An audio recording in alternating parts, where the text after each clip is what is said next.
മൂന്നാമത്തെ എലമെന്റ് ആണ് സർക്കിൾസ്. മെഹന്തി ഡിസൈൻസിൽ പല സ്ഥലങ്ങളിൽ നമുക്ക് സർക്കിൾ യൂസ് ചെയ്യേണ്ടി വരും. സർക്കിൾ കൊണ്ട് തന്നെ ഒരുപാട് മോഡൽ ഇപ്പോൾ ട്രെൻഡിങ് ആയിക്കൊണ്ടിരിക്കുന്നുണ്ട്.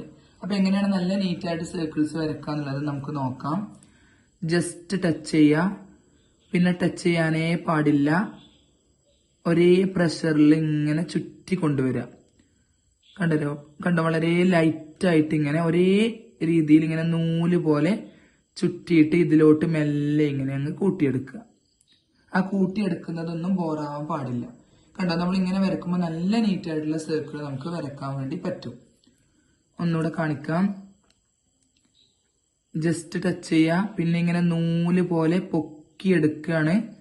നല്ലോണം കണ്ടോ, നിങ്ങൾക്ക് കണ്ടാൽ തന്നെ അറിയുന്നുണ്ടാവും, ദൂരത്ത് നിന്ന് തന്നെ അത് നൂല് പോലെ വരുന്നുണ്ട്.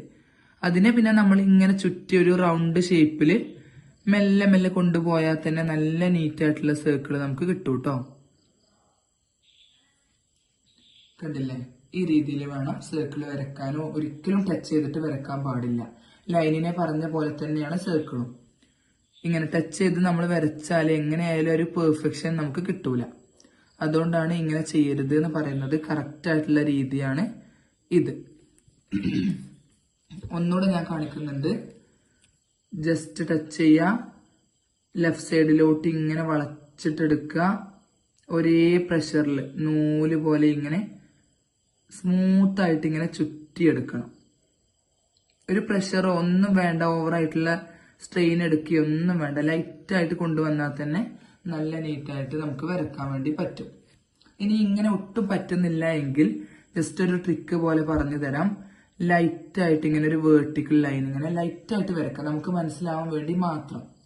എന്നിട്ട് അതിന്റെ മുകളിൽ നിന്ന് ലെഫ്റ്റ് സൈഡിലോട്ട് ഒരു ഹാഫ് സർക്കിൾ ഇങ്ങനെ വരച്ചു കൊടുക്കുക,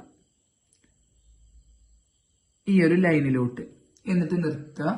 പിന്നെ മുകളിൽ നിന്നും ഇതിനെ ഇങ്ങനെ റൈറ്റ് സൈഡിലോട്ട് വരച്ചിട്ട് ഒരു സർക്കിൾ പോലെ കൂട്ടിയെടുക്കാം. ഒട്ടും പറ്റാത്തവർ മാത്രം ഈ ഒരു രീതി യൂസ് ചെയ്യാം കേട്ടോ. അല്ലാത്തവരൊക്കെ ഞാൻ ഈ കാണിച്ച പോലെ തന്നെ വേണം സർക്കിൾസ് വരക്കാൻ. ഫോർത്ത് എലമെന്റ്സ് ആണ് സ്പൈറൽസ്. സ്പൈറൽസ് ഒക്കെ നിങ്ങൾക്ക് എല്ലാവർക്കും അറിയുന്നുണ്ടാവും, പക്ഷെ എങ്ങനെയാണ് പെർഫെക്റ്റ് ആയിട്ട് സ്പൈറൽ വരക്കുക എന്നുള്ളത് അറിയുന്നുണ്ടാവില്ല. അപ്പൊ നല്ല നീറ്റായിട്ട് നമുക്ക് വരക്കാം. ടച്ച് ചെയ്തിട്ട് തന്നെ നമ്മൾ ഒരു സർക്കിൾ പോലെ ഇങ്ങനെ വരച്ചെടുക്കുകയാണ്, വളരെ കുഞ്ഞത്. ഇവിടെ എത്തുമ്പോൾ കൂട്ടിമുട്ടുന്നതോട് കൂടി തന്നെ ഉള്ളിലോട്ട് ഇങ്ങനെ ചുറ്റുകളായിട്ട് കൊണ്ടുവരിക. 3-4 ചുറ്റോട് കൂടി ലാസ്റ്റിൽ വരുന്ന ഈ ഒരു ചുറ്റിനെ ഒരു ഡോട്ടാക്കി മാറ്റുകയാണ്. കണ്ടോ, ഇതാണ് സ്പൈറൽസ്. ഇപ്പൊ കണ്ടപ്പോൾ നിങ്ങൾക്ക് മനസ്സിലായിട്ടുണ്ടാവും എന്താണെന്നുള്ളത്. അപ്പൊ ഇതിൽ നമുക്ക് ഫസ്റ്റ് വരക്കുന്ന സർക്കിൾ ടച്ച് ചെയ്തിട്ട് തന്നെ വരക്കാം, അല്ലാതെ വരക്കണം എന്നില്ല, കാരണം വളരെ ചെറുതാണല്ലോ.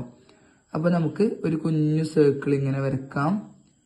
അതോടുകൂടി തന്നെ ഇവിടെ എത്തുമ്പോൾ തന്നെ ഉള്ളിലോട്ട് ഇങ്ങനെ അടുത്തടുത്ത് എന്നാൽ ടച്ച് ചെയ്യാത്ത തരത്തിലുള്ള ചുറ്റികൾ ഇങ്ങനെ ചുറ്റി കൊണ്ടുവരികയാണ്. ലാസ്റ്റിൽ വരുന്ന ചുറ്റിനെ ഒരൊറ്റ ഡോട്ടാക്കി മാറ്റണം. ഇങ്ങനെയാണ് നമ്മൾ സ്പൈറൽസ് വരയ്ക്കേണ്ടത്. ഒന്നുകൂടെ കാണിക്കാം, വലുത് കാണിക്കാം. ഓവർ സൈസിൽ എന്തായാലും ഇത് ഉണ്ടാവില്ല കേട്ടോ. മാക്സിമം ഞാൻ ഈ വരക്കുന്ന ഈ ഒരു സൈസിൽ ഉണ്ടാവുള്ളൂ. കണ്ടോ, വളരെ അടുത്തുള്ള ചുറ്റാണ് ഞാൻ സെക്കൻഡ് ആയിട്ട് കൊണ്ടുവന്നത്. തേർഡ് വണ്ണും അങ്ങനെ തന്നെ. എന്നാൽ തമ്മിലുള്ള ചുറ്റുകൾ മുട്ടാൻ പാടില്ല. അത് മുട്ടി അതിന്റെ ഒരു ഭംഗി നഷ്ടപ്പെടും. കറക്റ്റ് സെന്ററിലുള്ള ഒരു ഡോട്ടിനെ മറന്നു പോവാൻ പാടില്ല. 3-4 ചുറ്റ് എന്തായാലും വേണം എന്നുള്ളതാണ് സ്പൈറലിന്റെ നിയമം. ഓക്കെ, ഒരിക്കലും നിങ്ങൾ ജസ്റ്റ് ഇങ്ങനെ വരക്കാൻ വേണ്ടി പാടില്ല കേട്ടോ.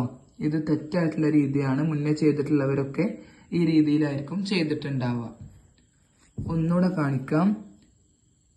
ഒരു കുഞ്ഞു സ്പൈറല്, ഒരു സർക്കിള്, അതോടുകൂടി തന്നെ ഇങ്ങനെ ഉള്ളിലോട്ട് അടുത്താക്കിയിട്ട് എടുക്കുക. ടച്ച് ചെയ്തിട്ടാണല്ലോ, അതുകൊണ്ട് വലിയ ബുദ്ധിമുട്ട് നമുക്ക് വരുന്നില്ല. ചുറ്റി ചുറ്റി ലാസ്റ്റിലുള്ള ഒരു ചുറ്റിനെ ഒരൊറ്റ ഡോട്ടാക്കി മാറ്റുക. ഓക്കെ, മെഹന്തിയിൽ വളരെ ഇമ്പോർട്ടന്റ് ആയിട്ടുള്ള ഒരു എലമെന്റ് തന്നെയാണ് സ്പൈറൽസ്. അപ്പൊ എല്ലാവരും നല്ല പോലെ പഠിക്കുക കേട്ടോ.